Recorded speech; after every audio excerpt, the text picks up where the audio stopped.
membunuh orang. Dia hanyalah sebuah meja, sebuah buku, dan pistol yang terisi. Metodenya sederhana tapi brutal. Pemrosesan terpusat lebih dari 1.500 orang Indonesia.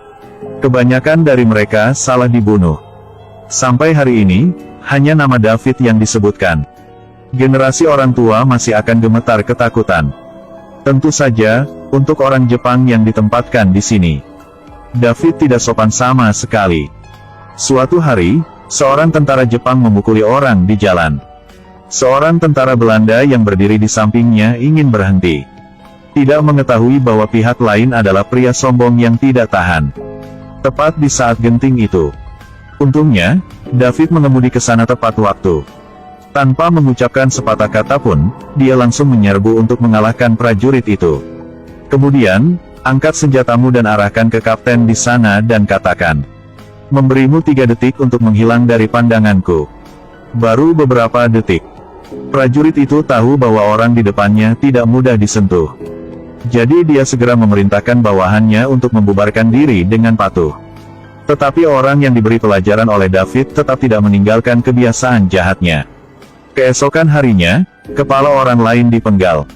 Dia meletakkannya di tiang sebagai peringatan. Cerita terjadi di Indonesia setelah Perang Dunia Kedua. Setelah Jepang menyerah, dilakukan evakuasi. Tapi Belanda berusia 300 tahun. Mencoba untuk mendapatkan kembali kendali negara. Mereka mengirim pasukan di bawah slogan tekad untuk menghancurkan sampai akhir. Pada pertemuan motivasi, komandan terus mencuci otak para prajurit muda di bawah panggung. Masa depan orang Indonesia tergantung pada orang yang duduk di sini. Anda akan menjadi penyelamat yang hebat. Prajurit berwajah antusias ini bernama John.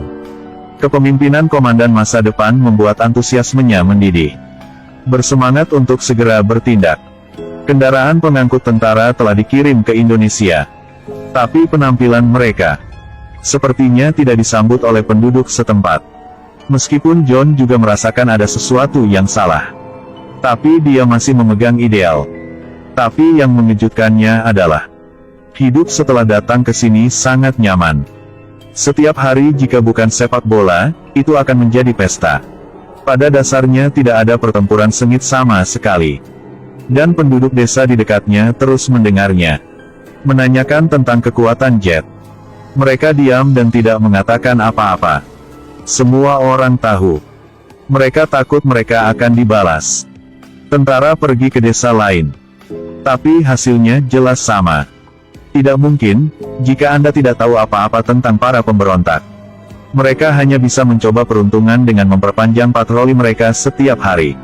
Dalam sekejap mata, lebih dari 3 bulan telah berlalu. Setiap hari, mereka berjaga di luar. Maka sisa waktu mereka akan tinggal di sauna. Pada saat itu, para prajurit ini tampaknya telah melupakan tujuan perjalanan ini. Benamkan diri Anda dalam dunia ambiguitas. Bahkan patroli harian. Mereka juga berfoto dan berenang. Tapi biasanya saat ini, memprediksi bahwa bahaya mendekat selangkah demi selangkah. Mereka melakukan patroli selangkah demi selangkah seperti biasa. Mereka menyeberangi sungai. Suara tembakan yang tiba-tiba benar-benar memecah kesunyian. Rekan-rekan segera jatuh. Prajurit lain juga panik dan menembak tanpa tujuan. Pada akhirnya, mereka bahkan tidak melihat bayangan musuh. Mereka hanya harus mengirim rekan-rekan mereka yang terluka kembali ke kamp terlebih dahulu. John tidak bisa mempercayainya. Kematian yang sebenarnya hanya selangkah lagi. Tapi orang yang melepaskan tembakan itu